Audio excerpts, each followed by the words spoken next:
श्री श्री राधा गिरिधारी भगवान की, श्री श्री गौनिताई की, श्री बरसाना धाम की जय। जय श्री राधे श्याम। ओम नमो भगवते वासुदेवाय।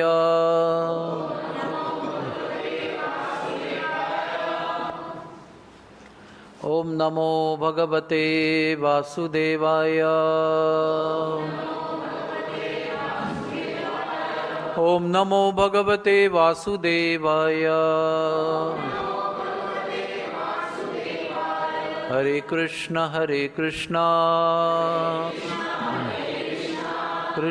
कृष्णा हरे हरे, हरे राम राम राम हरे हरे।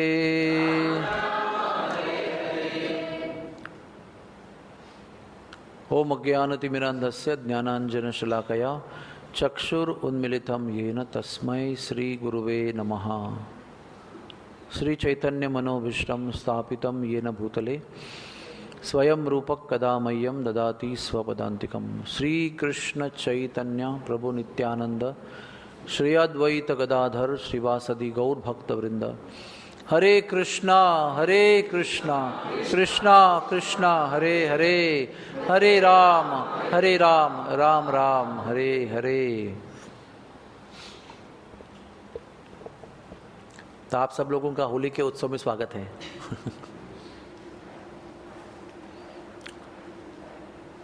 बहुत लोग अब बीच में काम में थक कर आए हैं बीच में, तो ये कीर्तन करना बहुत ज़रूरी है क्योंकि थोड़ा स्विच ओवर को टाइम लगता है, थोड़ा सा, तो वो स्विच ओवर का टाइम कीर्तन से हो जाता है और आध्यात्मिक बातें स्वीकार करने की अपने मन की तैयारी हो जाती है। इसीलिए प्रभुपाद जी ने हर एक प्रवचन के पहले जय राधा माधव हरे कृष्ण महामंत्र का नियम रखा है, जिससे थोड़ा सा बाहर का जो काम का वेग है उसको थोड़ा शांत करके अपना ट्यूनिंग वो दिव्यता की ओर होना चाहिए, ट्यूनिंग टू डिविनिटी, ताकि वो रिसीव कर सके अच्छी तरह से। वैसे भी विषय बहुत गहन है। हमको लगता है कि मुंबई में जब होली का विषय आता है तो होली का मतलब क्या, मस्ती करना, बॉल फेंकना इधर उधर, लड़कियों को तंग करना, किसी के गटर का चिकन लगा देना, ऐसा हमारे मन में एक कंसेप्ट है क्योंकि बचपन से हमने वही देखा है। जो हमने देखा है वही समझते, वही है। सीइंग इज बिलीविंग, जो हम देख रहे हैं उसी को विश्वास करते हैं।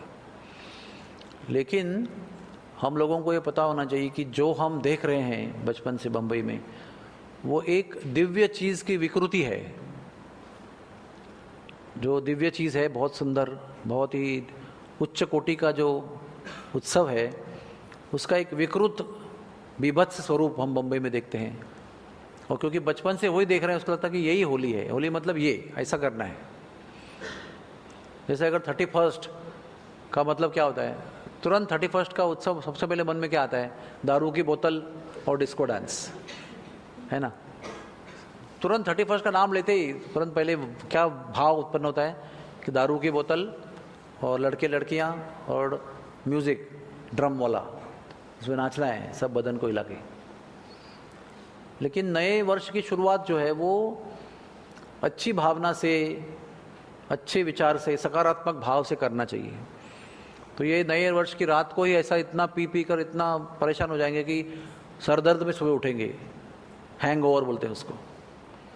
तो उस तरह से हमारे न्यू वर्ष की शुरुआत हम लोग नहीं करते हैं। हम लोग न्यू वर्ष की शुरुआत जो है वो बहुत जल्दी उठकर, वो सुगंधित उपटन लगाकर स्नान करके अंधेरे में ही खड़े होकर सूरज का इंतज़ार करते हुए, सूरज को अर्घ्य देते हुए, वो गुड़ी को उभारते हुए, वहाँ से सकारात्मक ऊर्जा को लेते हुए हमारा नव वर्ष की शुभकामना हम करते हैं।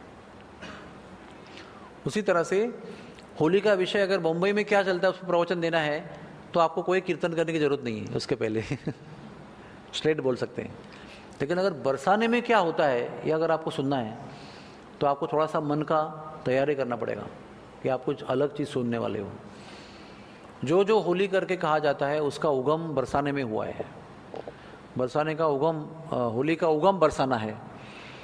और आप लोगों को सुनकर आश्चर्य होगा, हम लोग ने बचपन से देखा है कि हमारे यहाँ पर एक ही होली होती है, फाल्गुन पूर्णिमा के दिन। उसके पहले दिन हम लोग रात को जलाते हैं उसको, और नेक्स्ट डे पूर्णिमा के दिन उसको पिचकारी सबके मार पे रंग लगाते हैं। और उसका भी पहला अच्छा करियर, बहुत कल्चर था हमारा। परिवार के लोग एकत्र होते थे और बड़े बूढ़ों को पैर पे होली लगाते थे कलर, और दंडवत करते थे। छोटों को गाल पे लगाते थे। दोस्त लोग प्रेम से गले मिलकर उसको थोड़ा सा हंसी मजाक भी कर लेते थे, लेकिन बहुत क्या कहते हैं उसको, आदरपूर्वक ढंग से। कोई विभत्स तरीका नहीं उसके अंदर, किसी को गलत तरीके से स्पर्श नहीं करना है, प्रेम से करना है जो भी करना है, और प्रेम का ही अनुभव लेना है, परेशान नहीं करना है किसी को। और आपको पता हो नहीं होगा शायद, ये जो होली हम लोग खेलते हैं ना, वो भी केवल जिस पर प्रेम है उसके साथ ही खेली जाती है। अनजान व्यक्ति के साथ में होली खेलने का कोई विधि नहीं है। अगर मैं आपको जानता हूं और मेरा आपका प्रेम है तो ही आपसे होली खेल सकता हूं। किसी भी अनजान लड़का लड़की के साथ में होली नहीं खेल सकता हूं। ये भी इंपॉर्टेंट है। कोई छुप के बिल्डिंग के ऊपर से किसी अनजान लड़के को और फुगा फेंकना, ये होली नहीं है। क्योंकि होली मूलतः प्रेम का उत्सव है। मेरा अगर आप पर प्रेम है तो मैं वो रंग आपको लगाकर प्रेम से व्यक्त करूंगा, और आप भी मुझे प्रेम से लगाएंगे और व्यक्त करेंगे, और गले मिलेंगे और होली है ऐसे बोलेंगे। और दूसरा चीज़ है, जो अगर बहुत प्रेमी लोग हैं हमारे, आप दूसरे के प्रेमी लोग हैं, लेकिन कुछ मन मैला हो गया, कुछ चीज़ से कुछ घटना हो गई, थोड़ा दुखी हो गया मन, रिश्ता थोड़ा सा दूर चला गया, तो होली का बहाना करके वो गले मिलते हैं और पुराना जो मतभेद है उसको मिटा देते हैं। गिले शिकवे जो पुराने होते हैं उसको मिटा देते हैं होली के बहाने। गले मिल लेते हैं और बोले भूल जाओ सब कुछ, रंग लगाओ, आनंद करो, प्रेम रखो। इतना उच्च उद्देश्य है उसका।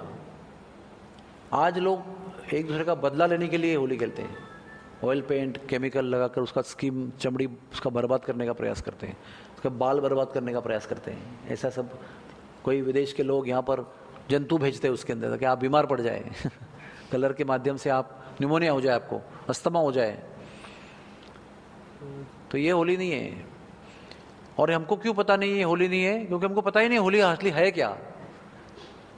अगर आपको समझो, आप लोग औरत लोग जाते हैं ना, बेंटेक्स की दुकान में जाते हैं ना, बहुत चमकता है वो सोने जैसा, बहुत सारे हेवी गहने होते हैं उसके अंदर। वो भी आजकल महंगा होने लगा, लेकिन सोने इतना महंगा नहीं है। तो आपको लगेगा यही ज्वेलरी है, लेकिन आपको बताया जाए कि सोना नाम की चीज़ होती है, सोना नाम की, जिसका ज्वेलरी बनता है वो रियल ज्वेलरी है। तो आपको पता चलेगा कि हम लोग जो देख रहे थे इतना दिन से वो नकली ज्वेलरी है और वास्तविक ज्वेलरी ये है। तो जब तक हमको पता ही नहीं है कि सोना क्या है, तब तक आपको लगे यही ज्वेलरी है। सब शादी में पहनते हैं आजकल, बड़ा बड़ा मोटा चीज़। तो जब तक वास्तव सत्य का पता नहीं चलेगा, तब तक असत्य को पहचानेंगे कैसे हम? तो सत्य का पता होना चाहिए, सत्य का ज्ञान होना चाहिए। और सत्य का ज्ञान है ना, केवल हम तुम मनुष्यों को हो सकता है, जानवरों को नहीं कर सकते हम लोग सत्य का ज्ञान। सत्य जानने के लिए आप और हम हैं मनुष्य जीव, जो फर्क कर सकते हैं सत्य क्या है, असत्य क्या है, अच्छा क्या है, बुरा क्या है, सही क्या है, गलत क्या है। ये बुद्धि जो केवल आपको दी है। इसलिए सही जानना, सत्य जानना, ये हमारा भाग्य है। तो ये होली जो है वो राधा रानी के धाम में तैयार हो गई। हम लोग केवल एक दिन मनाते हैं। कितना दिन ब्रज में होली बनती होगी बताओ आप? कोई गैस है आपका? कितना बोला आपने? 1 महीना। और कोई chance? Option number A, option number B, option number C, कौन सा लॉक किया जाए बताओ? 45 डेज की होली होती है। शुरू कब होती है? बसंत पंचमी में, जो इस साल कुछ 22 तारीख को थी, जनवरी के शायद। उस दिन पहली बार रंग उठता है। दोपहर के 4 बजे की आरती भगवान को जगाते हैं उत्थापन आरती में, और भगवान पर रंग उड़लते हैं, और तब से सबको रंगाना शुरू हो जाता है। और रोज शाम को जब भगवान जगते हैं दोपहर को, तो होली खेली जाती है। और उसके बीच में एक होली होती है जिसका नाम है होलाष्टमी। इतना दिन रंग का खेलने के बाद रोज होली के गीत गाते हैं, रोज उसमें नृत्य करते हैं, रोज नए नए गीत गाते हैं। एक दिन होली में गा रहे हैं कि राधा रानी परेशान हो गई, एक दिन गा रहे हैं कृष्ण को अकेला पकड़ के धो डाला, अकेला ही खड़ा था, किधर सब गोपियां ने घेर लिया, उनको पूरा भिगा दिया। हाँ, ये बहुत दिन होली खेलने के बाद में एक दिन आता है होलाष्टमी, जो आज का दिन है। समझ में आया? तो होलाष्टमी का महत्व क्या है? होलाष्टमी के दिन बरसाने की जो गोपियां हैं वो राधा रानी के प्रतिनिधि बनकर नंदगांव कृष्ण के घर जाती है और कृष्ण के घर जाकर उनको निमंत्रण देती है, कल होली का दिन है, आप आइए। तो वो होली का निमंत्रण पाकर यशोदा माई बड़ी खुश हो जाती है और लड़कों को बताती है, आपको निमंत्रण है, आप कल जाना है उधर। और यशोदा माई आज के दिन जब गोपियां वहाँ पहुँचती है न्योता लेकर, हाँ, बड़ा प्रेम का न्योता है ये। It's a invitation of love festival, love fest. It's not something vulgar, कोई विभत्स काम नहीं है। तो वो निमंत्रण पाने के बाद में नंदगांव के तरफ से एक ब्राह्मण को मैसेज लेकर बरसाना भेजते हैं। उसका नाम है पांडे, मतलब वो पांडे नाम का ब्राह्मण है, पांडे नाम का ब्राह्मण है। तो इस लीला को कहते हैं पांडे लीला, होलाष्टमी की। तो वो निमंत्रण और मिठाई और बहुत सारा चीज़ लेकर आता है बरसाने में। तो उसको ना एक जगह है, आप लोग तो बरसाने में आए नहीं हो बहुत सारे लोग, लेकिन हम हर समय उधर जाकर उत्सव मनाते हैं। हर कैंप में दीपों का उत्सव मनाते हैं, बहुत सुंदर, इस बार भी मनाया। तो वो पीले पोखर पे वो पांडे आता है और गोपियां उसको वहीं घेर लेती है। अरे आया आया पांडे आया, होली का निमंत्रण लेके आया। तो उसको ना, अरे वो तो बेचारा ब्राह्मण है, वो तो खाली आमंत्रण देने को आया है, वो होली खेलने नहीं आया है। लेकिन वो होली खेलने वाले जो नायक है उसका निमंत्रण लेके आया है, तो उसको पूरा चारों तरफ से रंग से भिगा देते हैं कम्प्लीटली। अभी आप बरसाने जाओगे ना तो आपको पता चलेगा, आप कितने भी स्ट्रांग आदमी होंगे ना, तो उधर की औरतें आपको घेर लेती ना, आप कुछ नहीं कर सकते। आज भी ये स्थिति है। वो सब एक बार चार औरतें आपने घेर लिया आपको ना, फिर आप उसको कुछ नहीं कर सकते, आप उसको पूरा भिगा डालेंगे आपको। तो बेचारे को भिगा देते हैं, तो वो बहुत बावरा हो जाता है। बावरा मतलब क्या? he becomes bewildered, you know, एकदम सहमा हो जाता है। he becomes completely confused, क्या हो रहा है? सडनली मैं निमंत्रण देने आया था, क्या हो गया? तो अभी क्या करेगा? ऐसा करेगा ना, वो पूरा मुंह छुपाएगा, कपड़ा छुपाएगा, वो सब जगह लड़के उनको मार रही है, होली रंग का मार रही है। तो राधा रानी उस ग्रुप में नहीं थी। तो राधा रानी बाद में आके देखती है, अरे क्या कर रहे लड़के, हमारी सहेली लोग क्या कर रहे हैं। देखते कि बीच में एक बेचारा गरीब ब्राह्मण निमंत्रण लेके आया, उसको भिगा रहे हैं सब लोग। तो वो आके बोलते, अरे तुम कैसे सखी हो, बेचारा ब्राह्मण निमंत्रण देने आया है, वो नहीं है जो कल आने वाला है, उसको भिगाओ, आज इसको क्यों तंग कर रहे हो।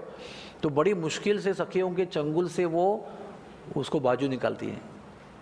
ब्राह्मण को कहती है, चलो घर चलो, मैं माफ़ी चाहती हूँ आपको, आपके साथ जो भी कुछ हुआ जो भी गुस्ताखी हुई, आतंक हुआ, इसके लिए हम माफ़ी चाहते हैं आपसे, आप हमारे घर चलो।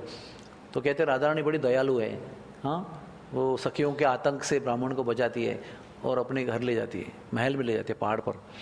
और वहाँ जाकर ना सुगंधी और ऊन यानी गर्म पानी से उसको नहाने की व्यवस्था करती है अपने शाही बाथरूम में। और फिर उसके भिगाए वस्त्र जो है कलरफुल हो गए, उसको निकाल कर नए वस्त्र उसको देती है, राज वस्त्र। फिर उसको सिंहासन पे बिठाती है, फिर उसको भोग लगाती है, लड्डू मिठाई पेड़ा का, उसकी आरती उतारती है, इसको दक्षिणा देती है, बार बार क्षमा मांगती है कि हमारे नंद का बरसाने की सखियों ने आपको तंग किया। उतने में उसकी माँ को खबर मिलती है कि नंदगांव से पांडे आया है होली का निमंत्रण लेके। तो उसके कई वर्णन दिए गए हैं कि माता जो है राधा रानी की, इसका नाम है कीर्ति मैया, कीर्तिदा, वो इतनी प्रसन्न हो जाती है कि वो लड्डू का बौछार करते हैं उसके ऊपर, शॉवर्स ऑफ लड्डू। और एक जगह वर्णन ऐसा है कि वो आकर लड्डू ऐसा हाथ में लेके उसका मुंह में भर देती है, प्रेम से, एकदम पूरा मुंह उसका प्रेम से भर देती है। आपने कभी गाय को लड्डू खिलाया? कभी कैसे खिलाते हैं? ऐसा पूरा ऐसे करके पूरा डालते हैं मुंह के अंदर, है ना। केला भी ऐसे ही डालते हैं और पूरा का पूरा वो खा जाती है। वैसे पूरा का पूरा लड्डू उसके मुंह में भर देते हैं। तो इस उत्सव का नाम है लड्डू मार होली। मतलब एक तो मुंह में खिलाया उसको और उस पर लड्डू का वर्षाव किया। तो आज क्या होता है, आज के दिन नंदगांव से ब्राह्मण लोग आते हैं, न्योता लेकर आते हैं, बहुत लोग आते हैं, एक नहीं आते, एक पांडे होता है इंपॉर्टेंट, बहुत सारे लोग साथ में अलग प्रकार का भेष पहन के आते हैं कि आप उनको तुरंत देख के पहचान जाओगे नंदगांव से आ रहे हैं। एकदम डिफरेंट शाइनिंग ड्रेस होता है उनका। पूरा पेटा पहनते हैं, कलरफुल ड्रेस पहनते हैं, पूरा अंगरखा पहनते हैं, बगलबंदी, हाँ, और बहुत कलरफुल लहंगा पहनते हैं, और बहुत सारा अलग अलग वेश होता है उनका। तो जैसे आते हैं ना वो लोग, ऐसे अभी हम लोग ऐसा आएंगे, बोलेंगे हाउस कीपिंग के लोग हैं, तुरंत पहचानेंगे ना, अरे ये तो रिसेप्शन के लोग हैं। ऐसे ही आते ही लोग पहचानेंगे कि ये बरसाने के लोग आ रहे हैं। तो जब आ रहे ना, उधर से ही लोग रंग डालना शुरू कर देते हैं गलियों में। उसका नाम है रंगीली गली। उसके ऊपर बहुत सारे गोपियों के घर है, छत पे तैयार रहते हैं वो लोग, उधर से तुरंत शुरू करते हैं उसको भिगाना। वो ऐसे चल रहा है, ऐसे चल रहा है, सब ऊपर से पानी आते रहता है।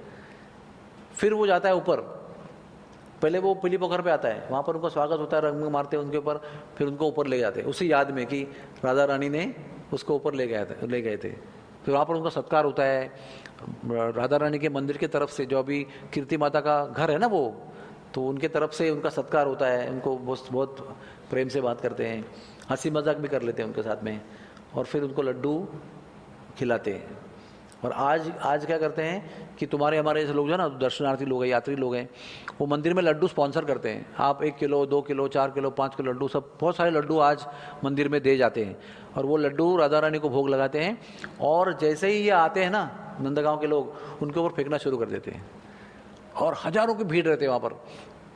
और वो लड्डू जब फेंकते हैं मंदिर के अंदर से मंदिर के बाहर लोगों के ऊपर, तो उसको पकड़ना एक बहुत पवित्र चीज़ मानी गई है। अगर आपने 5 लड्डू इकट्ठा किए, आपके हाथ में 6 लड्डू आए समझो, वो लड्डू फूट भी सकते हैं ना, नीचे गिर सकते हैं, आपको झपट रहे, उधर पकड़ रहे, इधर पकड़ रहे। तो जितने लड्डू इकट्ठा किए उतना भाग्यवान समझते हैं, क्योंकि वो लड्डू प्रसाद जो है वो राधा रानी के माता ने दिया हुआ, प्रेम से दिया हुआ प्रसाद है वो। उसको बड़ा पाना बहुत भाग्यवान थे। मैंने भी एक बार वो फंक्शन अटेंड किया है, इसमें लड्डू फेंके जाते हैं, पूरे बरसाने में लड्डू लड्डू है, सब जगह लड्डू वो आकाश में उड़ रहे हैं, सब लोग कैच कर रहे हैं उसको। ऐसा कभी होता है क्या मुंबई में? हाँ, बोलेगा एक लड्डू 30 रुपये का है भाई, कितने लड्डू उड़े? अरे बैठ के खिलाओ, कम से कम उड़ा क्यों रहे हो? नंदगांव बरसाने में जब भी उत्सव होता था ना, कृष्ण का जन्म हुआ, राधा रानी का जन्म हुआ, तो वो मक्खन फेंक के मारते थे एक दूसरे को, मक्खन दही ऐसा फेंक के मारते थे। अब बोले बाप रे बाप रे, अरे 2400 रुपये किलो का, अरे इतना अरे 2 चम्मच गए, अरे 100 ग्राम फेंक दिया उसने, अरे कम से कम मैं बटर को लगाता, उसको ब्रेड को लगाता। क्योंकि हम लोग अभी सोच नहीं सकते हैं इतनी कीमती चीज़ फेंक सकते हैं, तो कितना वैभव होगा उस समय। अरे वैभव को क्या बात कर रहे हैं आप? यशोदा माई और गोपियाँ नंद भवन में वो दही का मंथन करते थे, और दही का मंथन करने के बाद मक्खन निकालते थे, उसको इकट्ठा कर लेते थे। तो जो बनाते समय जो छाछ था ना, ऐसा उड़ता था ना, वो पर्वत से नीचे आता था, और एक बड़ा विशाल कुंड बना हुआ है, छाछ कुंड। मतलब क्या? Spill over. वो पीते भी थे उसको, खाली फेंकते नहीं थे, लेकिन पीते पीते बनाते बनाते यहाँ से वहाँ ट्रांसफर करते करते जो गिरता था ना, उससे एक कुंड बना हुआ है, 56 कुंड में से एक छाछ कुंड। तो कितना ऐश्वर्य होगा बताओ। जो स्पिल ओवर है उसका एक कुंड है, चाय जितना पियो। इतना ऐश्वर्य था उस समय। हजारों लाखों में गाय दान देती थी उस समय। हाँ, एक गाय दान करना मतलब 1 साल तक पैसा इकट्ठा करना पड़ता है, एक गाय दान देना है मेरे को बेटी के नाम पे। ये हमारी गरीबी का लक्षण है। एनीवेज, ऐश्वर्य तब था। तो कहने का तात्पर्य यह है कि ये लड्डू मार होली आज के दिन होती है, अभी आपको शाम को शुरू हो जाएगी वहाँ पर। फिर कल का दिन जो है ना, उसका नाम है लट्ठा मार होली। ये केवल बरसाने में होती है, और कहीं कराना भी उसको, मतलब आपको स्टेज पे दिखाना भी अपराध माना गया है, क्योंकि वो भूमि की स्पेशलिटी है, वहीं पर वो होता है जहाँ पर वो भाव है। अभी लट्ठामार होली की तैयारी ना 15-20 दिन से होती रहती है। लट्ठामार होली का प्रिंसिपल क्या है कि अगले दिन नंदगांव से लोग आएंगे, आदमी लोग होली खेलने के लिए। तो यहाँ की औरतें आते ही उन पर अटैक करती है पूरा प्रेम से। वो आके कुछ मजाक करते, कुछ बोल लेते हैं, तो वो बात पर लोग लुटूपुटी सा राग दाखवून, हाँ, झूठ मूठ का रोग गुस्सा दिखा के लट्ठे से मारना आरंभ कर देते हैं। तो वो लठ जो है ना, वो स्पेशली बनाते हैं। वो लठ घर में खरीदते हैं पहले, और ख़रीद के उसको 15 दिन तक तेल लगाते हैं, सरसों का तेल। मतलब आप कैसे मालिश करते हैं अपने आप को, ऐसे उसको मालिश करते हैं, दिन रात उसको लड्डू का मालिश करते हैं उस तेल का। और बहुत बड़ा इतना मोटा लाठी होती है, लठ कहते हैं उसको। एक होती है लाठी, छोटी होती है, और एक होता है लठ, यानी कि जो मोटा होता है बहुत। वो लठ लंबा होता है बहुत, अपने हाइट से भी ऊपर होता है। वो काले रंग का, ब्राउन रंग का होता है। उसको सारी यंग लड़कियां जो हैं बूढ़ी औरतें भी और यंग लड़कियां भी सब लाती हैं और उसको 15 दिन तक तेल में रगड़ती है, उसको मजबूत करती है। उसको तेल रगड़ने से क्या होता है, बेत है ना, बेत यानी जो मांस होता है ना, वो बहुत मजबूत बनता है। और जो नई नई नवेली औरतें हैं वो वहाँ पर 15 दिन को काम नहीं देते हैं कुछ, उनको मेवा खिलाते हैं, उनको लड्डू खिलाते हैं, उनको घी खिलाते हैं, उनको मजबूत खाना खिलाते हैं, कुछ काम देते नहीं है। बोला आप अच्छी तरह अस्पुष्ट बनो, रेस्ट करो ताकि आप जोर से पीट सकते हैं। फिर सारी औरतों को जिनको लट्ठ दिया गया है उनको पति जाकर बाजार में जाकर बहुत महंगा जोड़ा खरीदता है, बहुत महंगा। आप देखेंगे आपको पता चलेगा, सबका इतना इतना बड़ा बॉर्डर भरा हुआ लदा हुआ साड़ी रहता है उनका ऊपर, लहंगा और फरिया, और ऐसा सज धज के गहना वहना पहन के ये सब लड़कियां निकलती है। और फिर वहाँ से नंदगांव के लोग आते हैं। अभी देखो ये तैयारी मैंने बताई ना, अभी सब पेपर टीवी में इंटरव्यू चल रहे हैं उनका कि आप क्या है उत्सव, वो सब सज धज के औरतें आ रही हैं और इंटरव्यू देते हुए मालिश कर रहे हैं लड्डू, वो लाठी को।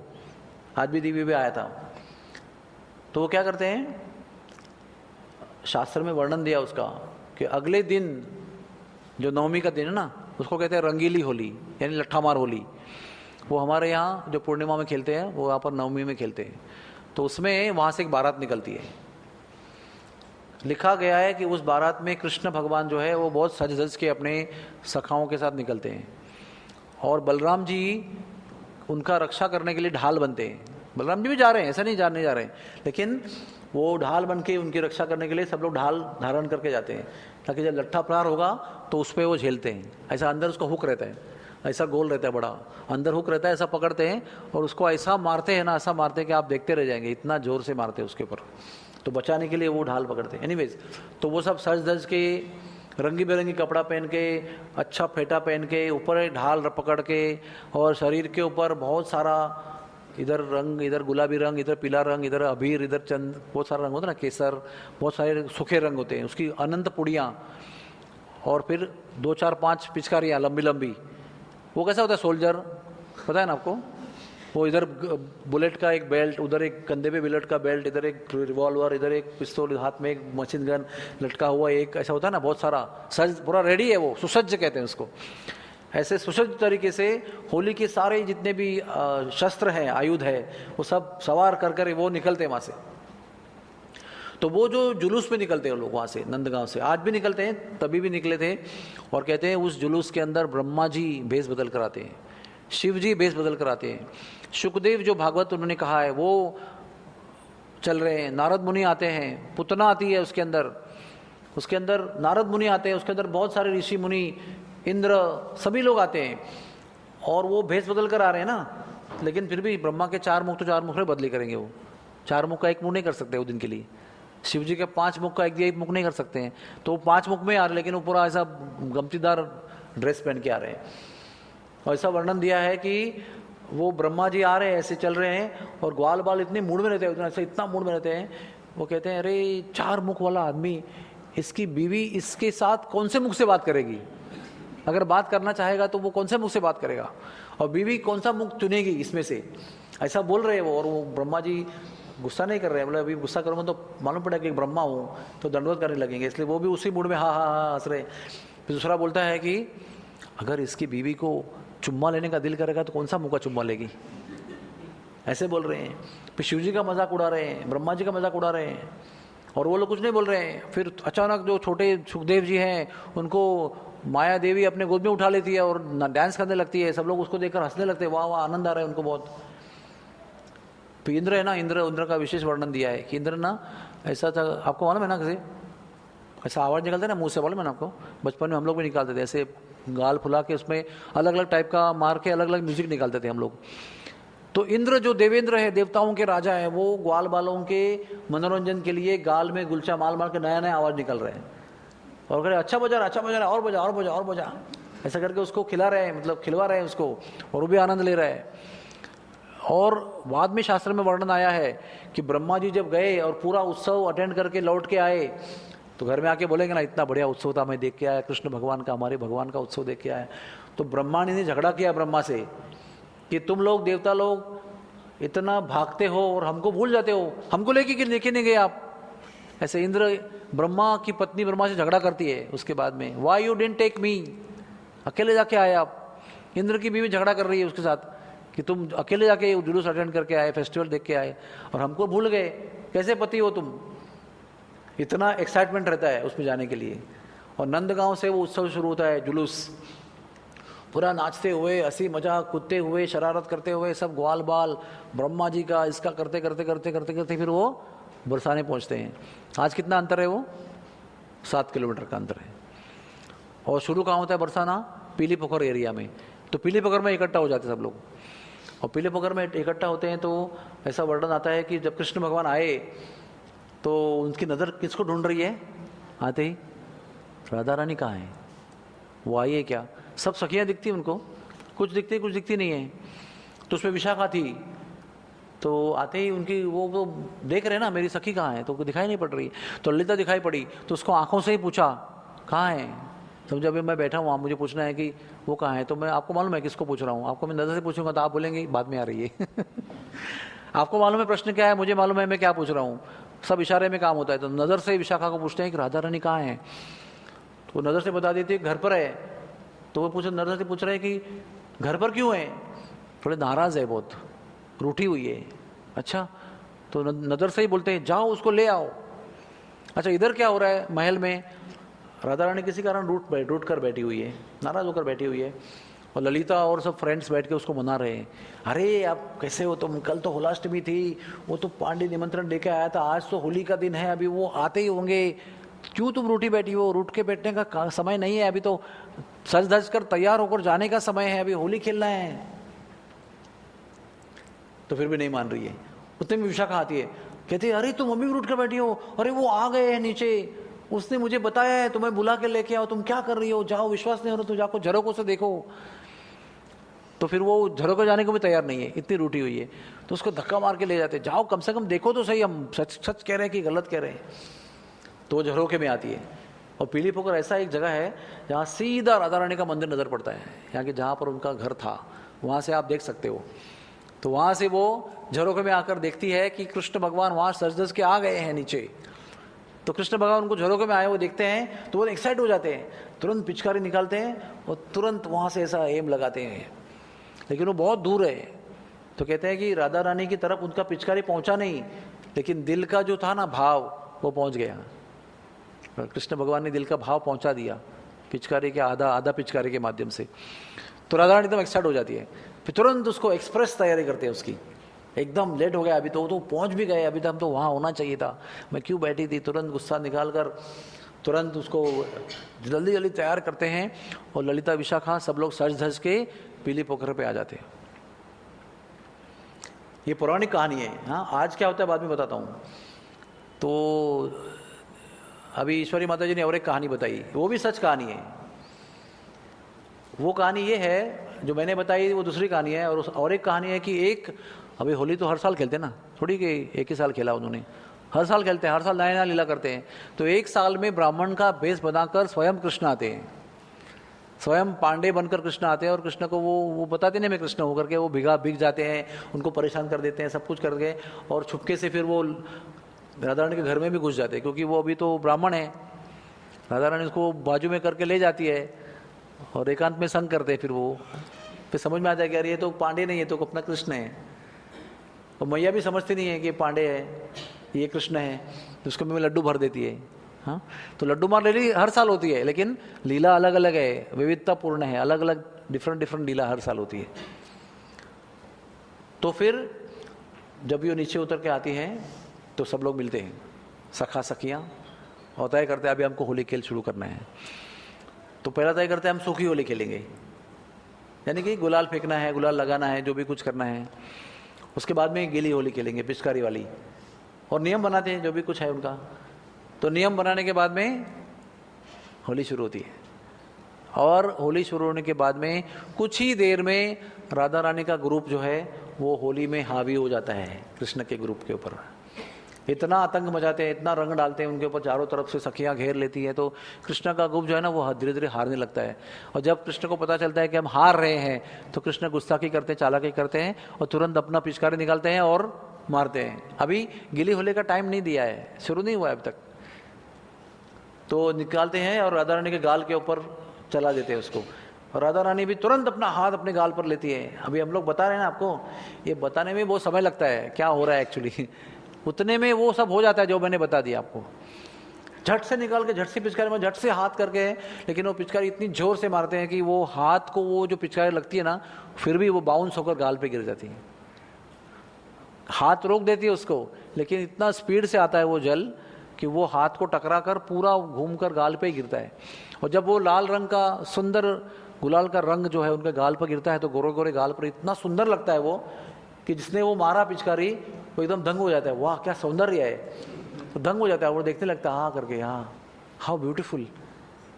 लेकिन ये तो आनंद का अनुभव ले रहे हैं कि कितना सुंदर गाल पे लग रहा है, उतने बिंदु उसके कर्ण जो है रंग के, और भाव विभोर होकर देख रहे हैं उनका सौंदर्य। उतने में होली का खेल रुक जाता है, क्योंकि चालाक आदमी ने होली का नियम तोड़ दिया और गुस्सा किया, तो होली का रंग एकदम खेल बंद कर देते हैं और 4-5 गोपियां झपक कर उस पर अरेस्ट कर लेती है, उसको चारों तरफ से पकड़ लेती है उसको, और 2 उसके हाथ मरोड़ के पीछे लेकर उसको कैद कर लेते हैं और गुस्सा दिखाते हैं, तुम ऐसे ही शैतान हो, हमने क्या कहा था आपको, आपको पिचकारी का खेल बाद में खेलना है, फिर भी आपने हारते हुए मूड को देखकर अपना पिचकारी निकाला, आपको दंड देना होगा। अभी क्या कहते हैं, अभी क्या करें, दंड कौन देगा इनको।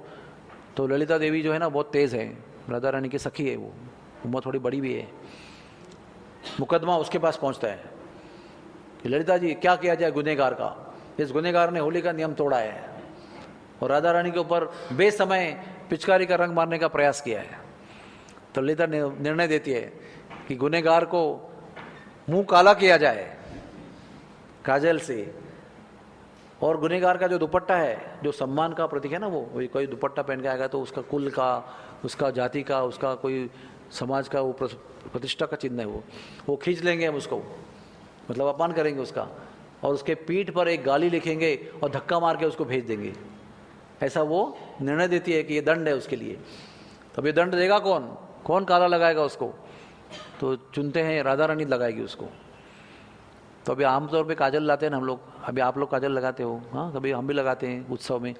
कैसे लगाते हैं, अरे छोटी सी उंगली लेते हैं, बहुत धीरे धीरे लगाते हैं ऐसे, फिर आँख को ऐसा करके प्रेम से एक लकीर निकालते हैं उसकी, ऊपर से नीचे से लगाते हैं, या तो स्टिक से लगाते हैं तो उंगली से लगाते हैं। कितना प्रेम से काम होता है वो, कितना नाजुक काम है वो, एक लकीर निकलनी चाहिए और बाजू में फैलना नहीं चाहिए, कितना टाइम लगता है उसको, लास्ट में लगाते हैं उसको। अभी कैसा लगाना है, अभी 5 उंगली ऐसे डालना है काजल के अंदर और पूरा मुंह को ऐसा लगाना है उसको, कोई प्रेम वेम कुछ है नहीं उसके अंदर, कोई कुशलता और कोई कोमलता नहीं है उसके अंदर। तो राधा रानी के सामने एक पूरा भगोना लेके आते हैं काजल का, डुबा अपने हाथ दोनों इसके अंदर, वो डुबा देती है और कन्हैया को ऐसे पूछा, अरे पकड़ कर रखा ना, छोड़ा नहीं अब तक उसको, ऐसे ही पकड़ के पीछे हाथ मरोड़ के रखा है उसको राधा रानी के सामने लेके आते हैं, लगा इसको रंग, काला रंग लगा देना। तो वो अपना जब लगाने जाते हैं ना, तुरंत उधर मुँह करता है वो चालक है ना। तो 2 कहानी है उसके लिए, एक कहानी ऐसे कि सखियाँ आती है और 2 सखियाँ 2 ऐसे कान पकड़ के मुंह उसका फिट कर देती है मुख के सामने और उसको काजल लगा देती है। और एक कथा में ऐसा वर्णन आया है कि राधा रानी स्वयं 2 हाथ में काजल लगाए, एक हाथ उसको ऐसा पकड़ते हैं और ऐसा एक हाथ से उसको काजल लगा देती, अपने ही हाथ से उसका गला पकड़ लेती है पूरा टाइट, वो पूरा काला कर देती। उतने में सखियाँ आकर उसका दुपट्टा खींच लेती है और तीसरे सखी आकर उसके पीठ पर गाली लिख देती है, जो मैं आपको कह नहीं सकता, वो लिख देती है और चले जाओ यहाँ से। इस तरह से ये होली का दंड होता है। अभी बीच में क्या होता है, अभी हार गए ना, अभी हार गए, अरेस्ट भी हो गए, दंड भी मिल गया, अभी क्या और क्या बचा आपका, इज्जत क्या बची आपकी। तो कृष्ण भगवान ना तुरंत राधा रानी के पैर पे गिर जाते हैं और दंडवत करते हैं, उनको प्रणाम करते हैं। और बड़े बड़े बॉक्स उन्होंने लाए हुए हैं, मैंने पहले आपको जानबूझ के नहीं बताया, बड़े बड़े बॉक्स लेके आए हैं जो बहुत कीमती वस्तुओं से भरे हुए हैं। उसमें खाने पीने की चीज़ें भी है, लड्डू है, बर्फ़ी है, पेड़ा है, संदेश है, बहुत सारी चीज़ें हैं। उसमें बहुत सारे गहने हैं, नेकलेस है, बाजूबंद है, कलाईबंद है, कमर पट्टा है, ऐसे बहुत सारे अलग प्रकार के अलंकार है, मोतियों के हैं, हीरों के हैं, मणियों के हैं, नीलमणि के हैं, पाँचों के हैं, सब प्रकार के।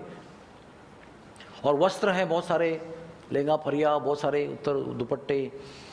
तो ऐसे पूरे ना पेटारे भर भर के लेके आए वो। उसको क्या कहते हैं, फगुआ कहते हैं उसको, फगुआ। फगुआ मतलब क्या, जो होली का खेल हार जाता है उसको वो जीतने वालों को देना होता है। उसको कहते हैं फगुआ।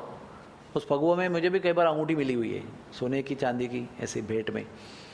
तो वो उसको प्राप्त करना भी बहुत भाग्य माना गया है। लेकिन भाव क्या है उसका कि नंदगांव के लोग उसको आते वक्त पेटारा भर के लेके आते हैं।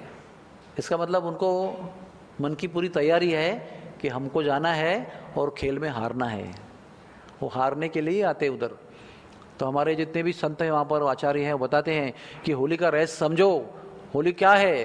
होली का मतलब अपने प्रियतम के सामने हार के लिए ही खेलना है। अभी कोई भी खेल क्यों खेलता है? जीतने के लिए। आप लोग क्रिकेट खेलते हो, कुछ विटी दांडू खेलते हो, कुछ गुल्ली खेलते हो, क्या पर्पज है उसका? जीतना है आपको, कुछ भी करके जीतना है। लेकिन वृंदावन धाम में कृष्ण भगवान जो भी खेलते हैं वो गोपियों के साथ हारने के लिए खेलते हैं, ग्वाल बालों के साथ हारने के लिए खेलते हैं। एक जगह है भांडीरवन, जहाँ पर हम लोग गए थे यात्रा में अभी, उसमें 10 लीला है भांडीरवन में। एक लीला है मल्ल लीला, यानी कृष्ण भगवान एक बार वहाँ पर ऐसे आ रहे थे इतराते हुए, तो गोपियों ने कहा कि बड़े लेट से आ रहे हो, क्या बात है? बोला अभी अभी कुश्ती में जीत कर आ रहा हूँ मैं। तो बोले क्या बात कर रहे हो, चलो हमसे खुद कुश्ती खेलो। तो कृष्ण बोला ये तो कोमल कन्याओं के साथ क्या खेलना है? बोला खेले खेलो। तो सब गोपियाँ कहते हैं वो अपना डेंगा फरिया ना वो कुश्ती गिर की तरह चेंज कर लेते हैं उसको, है ना, मैं ना ऐसा उठा उठा के गांठ मार के उसको पूरा दे बिकम लाइक रेसलर्स, कुश्ती की तरह बन जाते हैं। और एक एक गोपी आकर कृष्ण के साथ कुश्ती खेलना शुरू करती है। पहली गोपी आती है, कृष्ण को चितपट कर देती है, दूसरी आती है चितपट कर देती है, तीसरी आती है चितपट कर देती है। सब गोपियाँ आती है 1 by 1 और कृष्ण को आसमान दिखा देते हैं। फिर राधा रानी आती है और राधा रानी भी कुश्ती खेलती है और कृष्ण को चितपट कर देती है। अभी आप बोलो जो गिरिराज गोवर्धन को धारण कर सकता है वो इन कोमल गोपियों से कैसे हार सकता है? बताओ, इतना बड़ा पर्वत को उठा के रखा है उसने 7 दिन 7 रात के लिए, इतनी कोमल मुलायम गोपियों से कैसे हार सकते हैं वो? लेकिन वो हारने के लिए खेलते हैं, हारने में उनको आनंद आता है। तो आचार्य लोग बताते हैं कि होली का खेल अपने प्रियतम के सामने हारने के लिए है, जीतने के लिए नहीं है। कृष्ण भगवान सुदामा श्रीदामा सबसे कुश्ती खेलते हैं और हार जाते हैं हमेशा। वो बोलते भी है अरे हमने तुमको इतना हरा हरा के ट्रेनिंग दिया ना, इसलिए तुम गोवर्धन को उठा पाए, ऐसा बोलते हैं। माँ बोलती है कि हमने इतना प्रेम से मक्खन इकट्ठा करके आपको खिलाया ना, इसलिए आज ताकत का काम आया, उपयोग हुआ। तो ग्वाल बाल कहते नहीं नहीं, हमने कुश्ती खेल के हराया ना, वो काम आ गया, ऐसा भाव है। तो हारने के बाद, दंड मिलने के बाद तुरंत कृष्ण भगवान उनके चरणों में गिर जाते हैं और उनको फगवा दे देते हैं, सबको देते हैं फगवा, और सब लोग बड़े प्रेम से आशीर्वाद देते हैं उनको। तो आज के तारीख में क्या होता है, तो तभी भी हुआ करता था कि जैसे ही वो आते हैं ना सगले लोग, हुरियारे उसको कहते हैं, हुरियारे। हुरियारे मतलब जो सज कर नंदगांव से आ रहे हैं आदमी लोग, वो आते ही ना वो गोपियों के साथ ऊपर से वो रंग डालते हैं। तो ये लोग कुछ बोलते हैं, कुछ ताना मारते हैं, कुछ हंसी मजाक करते हैं, और वो जो प्रेम का जो है ना वो किसमिस क्या कहते हैं उसको, खिटखिट होती है ना थोड़ी सी, उससे फिर वो गोपियाँ थोड़ा क्रोधित हो जाती है, मतलब प्रेम से, ऐसा कुछ उनमें सच्चा क्रोध नहीं है। और क्रोध से वो फिर लट्ठा मार शुरू करना शुरू करती है, और जैसे ही वो अटैक करती है ये सब लोग तुरंत ढाल ऊपर करते हैं अपने सर पे और बैठ जाते हैं। और वो सब गोपियाँ 4-4 5-5 एक ग्वाल बाल को पीटना शुरू कर देती। और विशेष बात क्या देखने की, ये हमने बहुत क्लोजली देखा हुआ है, ऐसे ऊपर से देखा हुआ है, नीचे वहाँ हो रहा है, हमने यहाँ से देखा हुआ है। क्या देखते हैं हम लोग कि जैसे ही वो बैठ जाते हैं और उनको ऐसा हवा में कूद कूद कर, सुन रहे आप लोग, सुन रहे हैं, अभी गोपियाँ पीट रही हैं, सोने का समय नहीं है। तो गोपियाँ ना ऐसा गोल गोल घूम कर छलांग लगाते हवा में और कूद कर उनको मारते हैं। जैसे मल्ल लोग कैसे मल्ल लोग गोल गोल गोल मंडलाकार घूम कर कैसे अटैक करते हैं ना कुश्तीगीर के ऊपर, वैसे गोपियाँ ना गोल गोल घूम कर हवा में उड़ते हैं और डंडा से मारते हैं पूरी ताकत के साथ। देखते भी आप डर जाएंगे कि अगर मैं वहाँ होता तो मेरा क्या स्थिति होती ऐसा आपको लगेगा। लेकिन वो ग्वाल बाल कैसे करते हैं, तुरंत बैठ जाते हैं, सर पे ढाल रखते हैं, और केवल ना वो जब पीटे जा रहे हैं ऊपर से तो उनकी नज़र गोपियों के पैर पर रहती है। सब लोग गोपियों के चरणों को देखते हैं, सभी गोपियों के चरणों को देखते हैं। एक नज़र है लट्ठा प्रहार कहीं गलती से मेरे हाथ पर न लग जाए, कहीं पैर पर न लग जाए, कहीं बॉडी पे ना फिसल जाए, लट्ठा फिसल के मुझे लग न जाए। और एक नज़र उनके पैर पर रहती है, क्योंकि वो गोपियों के चरणों को वंदन करते रहते हैं मन से उस समय। और जब गोपी मार मार के थक जाती है तो वो ढाल नीचे रखता है और गोपी के चरण छूता है, तुरंत जेब में से निकाल के उसको पैसे मिठाई कुछ भेंट ला के देता है।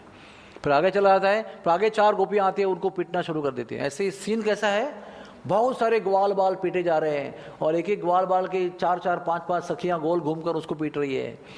और कुछ कुछ तेज बहुत ताकतवर यंग गोपीज हैं, वो बहुत जोर जोर से कूद कूद कर सबको पीटी जा रही है। लेकिन क्या बताएं आपको, मैंने बुढ़ी बुढ़ी औरतों को कूद कर मारते हुए देखा है। ऐसी मोटी मोटी बुढ़िया औरत सज धज कर पूरा दुपट्टा पहनकर जोड़ा पहनकर आई हुई है, इतना बड़ा दंड लेकर ऐसा कूद कूद कर पीट पीट के मार रही है। और ग्वाल बाल भाग रहे हैं उसको देख करके, वो आ रही है पीटने के लिए। और ये कम से कम 2 घंटे तक चलता है। कल के दिन ये 5 बजे शुरू होगा। आज के दिन लड्डू मार होली को देखने के लिए हमारे मुख्यमंत्री योगी जी वहाँ पहुँच गए हैं। वो आज लड्डू मार होली का दर्शन करेंगे। पिछली बार लट्ठा मार होली में आए थे वो, लेकिन लट्ठा मार होली आए गए, उनका सिक्योरिटी की वजह से क्या हुआ, वो सब भीड़ कंट्रोल हो गया, फिर लोगों को उसका आनंद नहीं आया। तो लोगों के आनंद में व्यवधान नहीं आना चाहिए, इसलिए वो लट्ठा मार होली में नहीं आ रहे हैं इस टाइम, क्योंकि वो आएंगे तो फिर सिक्योरिटी आएगी, फिर ये बाजू में सब कुछ, फिर होली का खेल में आनंद कैसे आएगा। वो तो भीड़ में आनंद आता है। अरे छत के ऊपर इंच इंच लोग नाप लेते हैं, जितना छत है आपके घर में, जो पहले माले का छत है वो फुल, दूसरे माले का छत है फुल, उसका आंगन फुल, गैलरी फुल, सब बुकिंग होता है उसका। और सब इंच इंच में आदमी लोग बैठे रहते हैं और सब देखते हैं उसको, होली को। और रंगीली होली गली नाम की एक गली है, रंगीली गली, वो विशिष्ट गली है वहाँ पर, अभी भी आप जाएंगे तो मिलेगा। मैं वहाँ पर चल के आया इस टाइम पे। ऐसे ही आती है होली गली ऐसे, और एक राइट टर्न लेती है और फिर मार्केट में आके वो पूरा एरिया में होली खेलते हैं। उसमें कई लोग आके 2 घंटा तक पिटाई चलती रहती है। साथ साथ में रंग भी डाल रहे हैं ऊपर से, साथ साथ में लड्डू भी फेंक रहे हैं, साथ में कुछ और भी कुछ फेंक रहे हैं, उनका मजाक उड़ा रहे हैं, उनका कुछ उनको गाली सुना रहे हैं, कुछ वो भी कुछ जवाब दे रहे हैं, कुछ चल रहे हैं। 2 घंटा चलता है। और विशिष्ट बात यह है कि वो दिन गवर्नमेंट उस उत्सव के लिए, रंगीली होली में कितना एरिया है समझो, अभी 1 किलोमीटर होगा समझो रंगीली गली, उधर कई ट्रक आकर मट्टी डालते हैं ब्रज की, अलग जगह से लेके आते हैं और पूरा रास्ता मट्टी से भर जाता है। और वो मट्टी से भरे रास्ते पर सब लोग वो लट्ठा मार होली खेलते हैं।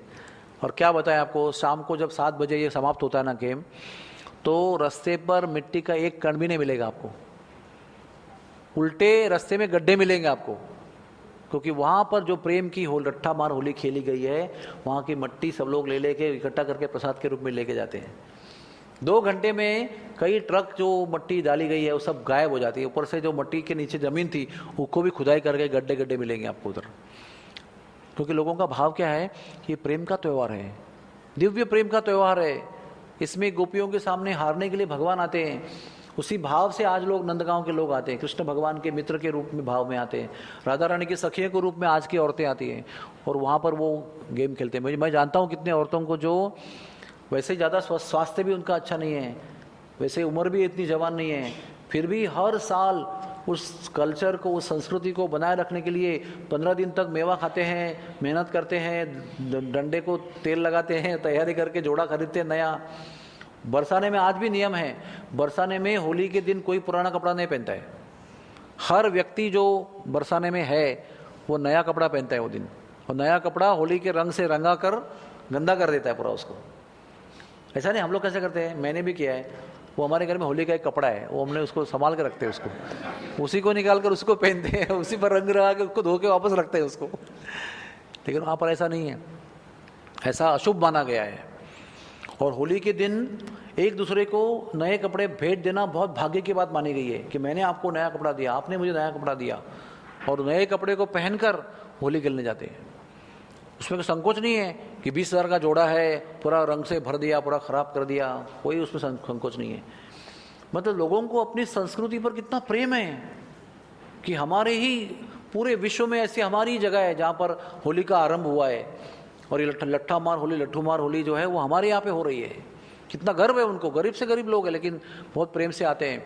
और यहाँ तक कि जैसे मैं हूँ, मैं बाहर का आदमी हूँ, मुझे भी वो होरियारा बनाने के लिए निमंत्रण देते हैं, प्रभु जी आप भी होरियारा बनो और लट्ठा खा के आ जाओ। तो कई लोग बाहर से उनको जो प्रेम से बुलाते हैं उनको भी सजा धजा कर कपड़ा पहना कर भेज देते हैं।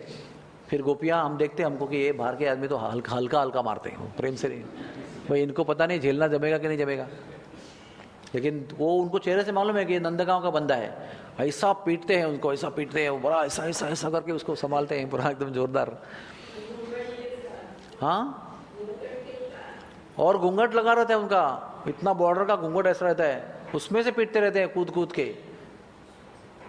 और एक विशेषता उसके अंदर, समझो आप पकड़ने में चुकाने में मिस हो गया आपका, समझो अभी आपका वो तो प्रेम से मार रही है, वो देख नहीं रही कि भाई इसका गद्दी पर ही बैठना चाहिए मेरा, वो तो पीट रही है। आपको कर्तव्य है उसको गद्दी पर लेना, बलराम की ढाल पर लेना आपका काम है। समझो वो सटक गया उसका एक हमला और आपके ऊपर लग गया, समझो किधर सर पे लग गया या किधर कंधे पे लग गया, जख्म हो गया, तो लोग वहाँ पर की मट्टी उठाते हैं और लगा देते हैं उधर, और वो ठीक हो जाता है। आज भी लोगों की श्रद्धा है, उधर की मट्टी जो है उठाते हैं और जख्म पर लगा देते हैं और उसी से वो ठीक हो जाता है। सब श्रद्धा है लोगों की, विश्वास है, निष्ठा है। तो ये सारा उत्सव जो है ना वो कल होगा, इसका नाम है रंगीली होली। यानी नंदगांव के आदमी और बरसाने की औरतें हंसी मजाक करते हैं, थोड़ा थोड़ा सा झूठ मूठ का क्रोध दिखाते हैं और फिर लट्ठा प्रहार करते हैं। और फिर सब ग्वाल बाल नंदगांव के आए हैं, वो सब लोग पैर छूते हैं और सब गोपियों को गिफ्ट देते हैं। और उसके बाद गोपियाँ बड़े प्रेम से उनको मिठाई खिलाते हैं, बड़े प्रेम से संस्कार करते हैं, उनका घर पे बुलाते हैं, उनको बहुत सारा प्रेम करके फिर चले जाते हैं। नेक्स्ट डे क्या होता है, बरसाने के जो आदमी हैं, अभी औरतों ने पीटा ना वहाँ के आदमियों को, तो यहाँ के आदमी लोग नंदगांव की होली खेलने जाते हैं, क्योंकि उनको भी निमंत्रण है ना कल का, वो लोग आए थे ना निमंत्रण देने के लिए। तो यहाँ के आदमी लोग वहाँ जाते हैं और वहाँ की औरतें फिर उनको पीटती हैं। सेम थिंग उल्टा हो जाता है। वैसे ही मतलब ये औरतें छत के ऊपर उधर रहती है और बरसाने के हुरियारे रंग बिरंगे कपड़े पहनकर सज धज कर वो पूरा मिलिट्री का पूरा आयुध लेकर शस्त्र लेकर जा रहे हैं, उनको ऊपर रंग मारते हैं, उनको क्या क्या करते हैं, ताने मारते हैं, उनको गाली देते हैं, बड़े अच्छे से गीत गाते हैं उधर, बहुत सुंदर गीत गाकर ताने देते हैं। ऐसा नहीं है कि मतलब गद्य में गाली देते नहीं है, पद्य में गाली देते हैं और फिर वो गाली कहना और सुनना उसको बड़ा भाग्य माना गया है। कृष्ण भगवान कहते हैं मुझे वेदों के श्लोक जो देवता लोग गाकर मेरा सत्कार करना चाहते हैं, मुझे पूजन करना चाहते हैं, मुझे प्रसन्न करना चाहते हैं, लंबे लंबे लंबे वेद के श्लोक गाते हैं, उससे कई ज़्यादा मीठी मुझे गोपियों की गाली लगती है। जब गोपियाँ गाली देने लगती है मुझे लगता है देवताओं तुम्हारा गीत बंद करो, मुझे गाली सुनने दो। कितना मधुर लगता है वो कहते हैं देवताओं की प्रार्थनाएं छोड़कर वो गोपियों की गाली सुनने के लिए ब्रज में आते हैं। तो वही काम अगले दिन नंदगांव में रिपीट होता है। तो उसका कहते हैं नंदगांव की होली। वो किस दिन से हो गई? दशमी को होगी। आज के दिन अष्टमी को लड्डू मार होली, कल के दिन रंगीली होली और परसों के दिन दशमी को नंदगांव में होली बनाई जाती है। उसके बाद में क्या आएगा? एकादशी। अच्छा एक बात बताना भूल गया मैं आपको कि दोनों दिन जैसे कि अभी निमंत्रण देने को पांडे आया, उस दिन नंदगांव के लोग और बरसाने के लोग आमने सामने बैठते हैं श्री जी के मंदिर में और उसको समाज कहते हैं। ऐसे लाइन से बैठते हैं, एक दूसरे का मुंह करके बैठते हैं ऐसे। यहाँ पर राधा रानी का मंदिर है, मूर्ति है, और यहाँ पर बरसाने के लोग, यहाँ से नंदगांव के लोग बैठते हैं और आमने सामने बैठकर मृदंग, पखवाज, करताल, हारमोनियम सब कुछ लेकर गीत गाते हैं बहुत। और वो गीत अधिकतर ना एक दूसरे को ताने देने वाले होते हैं। ये कुछ बोलेंगे उसका जवाब नहीं दूसरा कोई बोलेगा। हाँ, बहुत सारे मैंने वो सुना हुआ है, उसको कहते हैं नोक झोंक। क्या नाम दिया उसका? नोक झोंक, मतलब एक दूसरे को टोकना उसके अंदर। ये कुछ बोलेंगे, वो क्या बोलेंगे, अरे तुम्हारे नंद बाबा बड़े बूढ़े होने के बाद में उनको ये सब रस आया बच्चा पैदा करने का, कैसा बूढ़ो आदमी है। तो ये बोलेंगे तुम्हारा वृषभानु महाराज वो भी तो बुढ़ा था जब उसको राधा रानी हुई थी। ऐसे भजन गाते हैं उसके अंदर और उसमें को गाली देते रहते हैं। और ये होता है, उसके बाद में उसका उत्सव मनाया जाता है लड्डू मार होली का। वैसे ही ये लोग जब पहुंचते हैं वहाँ पर तो ऊपर जाते हैं, पहले मंदिर में साथ में बैठते हैं और वापस वो नोक झोंक होती है। और नोक झोंक के बाद पुआ बटते हैं। पुआ पता है पुआ क्या होता है? एक होता है माल पुआ, होता है फ्लैट, और एक होता है पुआ, गोल गोल होता है वो पुआ भी बहुत महत्वपूर्ण प्रसाद माना गया है। वो पुआ बढ़ता है, उसके बाद में फिर होली शुरू होती है और फिर दोपहर के बाद में शाम तक होली खेलते हैं। फिर वृंदावन में होती है रंग भरने एकादशी। अगला दिन कौन सा है? एकादशी का है ना। तो वृंदावन में फिर बांके बिहारी जी, राधा रमन जी, राधा वल्लभ जी, जितने ठाकुर है सब, वो सब होली खेलते हैं। मतलब लोग उनके साथ होली खेलते हैं, उसको कहते हैं रंग भरनी होली। उसके बाद एक जगह है वहाँ पर, दो जगह है, छोटी बठेन, बड़ी बठेन। तो वहाँ पर बलराम जी की होली होती है, छड़ी मार होली। बलराम जी के पास क्या था? हल था ना, तो हल के प्रतिनिधि के रूप में छड़ी लेकर आते वो, लठ के बदले में, पतली से लेके आते हैं। और वही होता है, छोटी बठेन की औरतें, बड़ी बठेन के आदमी, और बड़ी बटन की औरतें और छोटी बटन के आदमी, ऐसे करके 2 दिन वहाँ की होली होती है। फिर आती है हमारी होली, जलाने का दिन आता ना, जलाने का दिन, होली का दिन, जहाँ पर दहन करते होली का। तो फालेन गांव है एक, वो फालेन गांव में एक परिवार है जो बहुत शुद्ध जीवन जीता है, बहुत पवित्र जीवन, तपस्यापूर्ण जीवन। और उसमें से एक व्यक्ति उस होली के दिन अपने शरीर को दिन भर तपस्या करके, जप करके, उपवास रख के, शाम को जब होली जलाते हैं तो वो होली के अंदर सबके सामने चल के जाता है और वहाँ से बाहर निकलता है। आज भी आप जाके देख सकते हो, मैं सच कह रहा हूँ, झूठ कह रहा हूँ। सबके आंखों के साथ हजारों लोग देखने आते हैं, पेपर के सब आते हैं, वो सब वीडियो वाले सब टीवी पर भी दिखाते हैं। तो वो व्यक्ति सबके आंखों के सामने अपने यहाँ से निकलता है और होली के अग्नि के बीच में से चल के बाहर निकलता है, उसको कुछ नहीं होता है। ये होली के रात का सीन है। और फिर होता है होरंगा। होरंगा यानी एक जगह है बलदेव, यानी कि बलराम जी का वो स्थान है।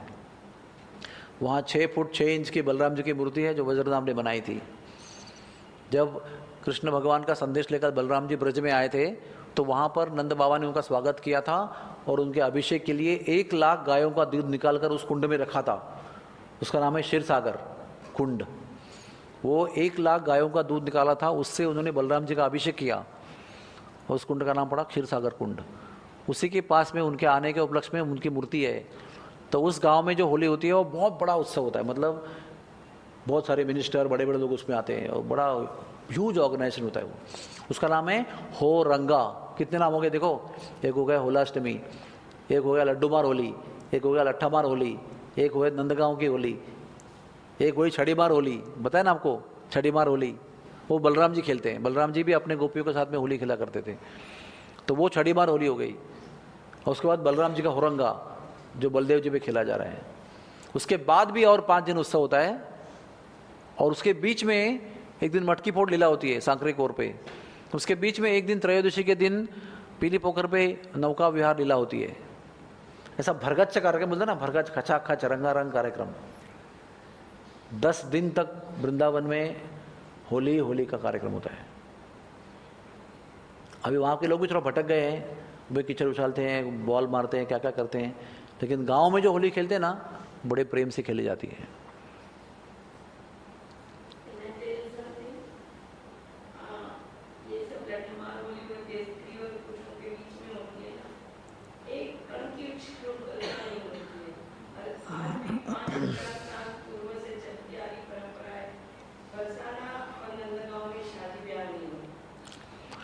क्या माता जी बता रही है कि ये पूरे खेल में कहीं भी गलत व्यवहार नहीं होता है। उच्छृंखल का मतलब क्या है, ऐसा बिना बॉम्बे में कैसा करते ना, वैसा नहीं होता है। भले आप वो गोपी को जानते नहीं होंगे, जरूर नहीं कि सब गोपियों को, लड़कियों को आप पहचानते होंगे, औरतों को, माताओं को, जो बड़ी बुजुर्ग औरतें हैं, लेकिन जो आदर और प्रेम के साथ में व्यवहार खेला जाता है, इसलिए वो औरतें भी बड़े प्रेम से आती हैं। अगर उनके साथ बुरा व्यवहार होने लगेगा, ऐसा व्यवहार हो जाए, तो वो क्यों जाएंगे अगले साल से। लेकिन इतने 5000 सालों से उस उत्सव की पवित्रता बनाए रखी गई है, ताकि ये हमको जाके देखना चाहिए, तो आपको पता चलेगा कि वास्तव में होली का स्वरूप क्या है, कितना प्रेम है उसके अंदर, कितना अपने प्रेमी लोगों के सामने हारने की जो भाव है ना, वो समझना जरूरी है उसके अंदर। और बहुत सारे हजारों पद है उसके, हजारों, एक एक जो मैंने बताया उसमें एक पर पद है, और वो पद गाए जाते हैं, और वो 45 दिन हर रोज़ उसको गाए जाते हैं। हमारा कैंप है ना, वो हमेशा वो होली के उत्सव के बीच में होता है। हमारा कैंप वसंत पंचमी के 2-3 दिन बाद शुरू होता है। हम लोग 20-22 दिन वहाँ रहते हैं। वो हमारे आने के बाद 8 दिन के बाद होली होती है, और उसके बाद और 10 दिन उत्सव चलता है, तो 45 डेज हो गया ना। तो हर रोज़ हमारे कैंप के लोग दर्शन में जाते हैं, शाम को सब लोग रंग लगा कर लौट के आते हैं।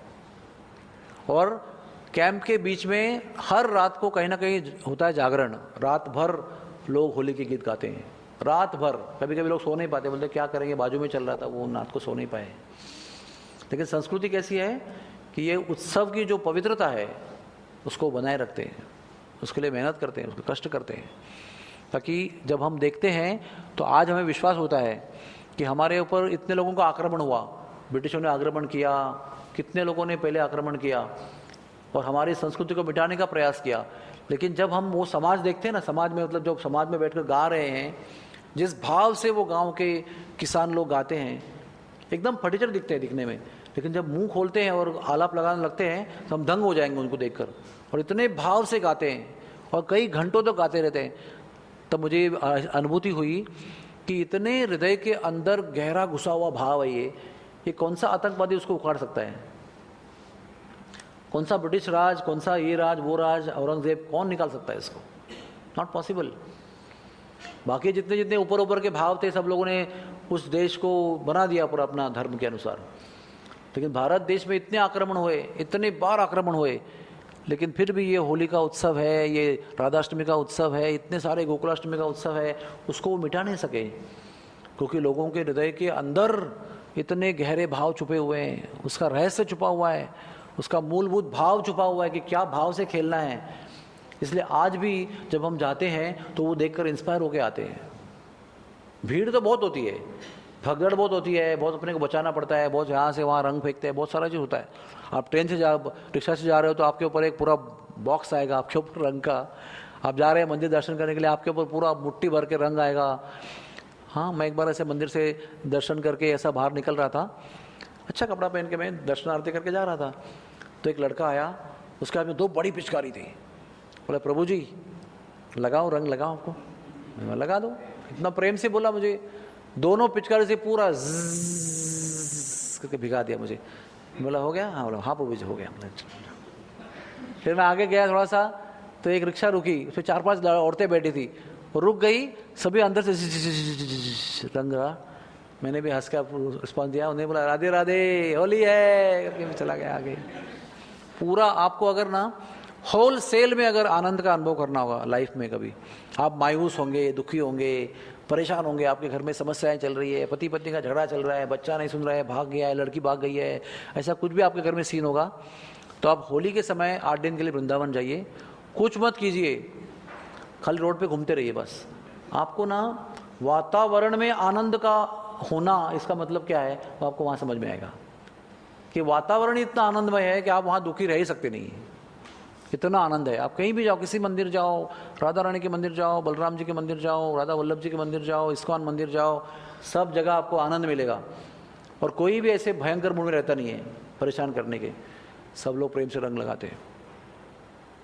हाँ बोलो, क्या बोल रहे थे?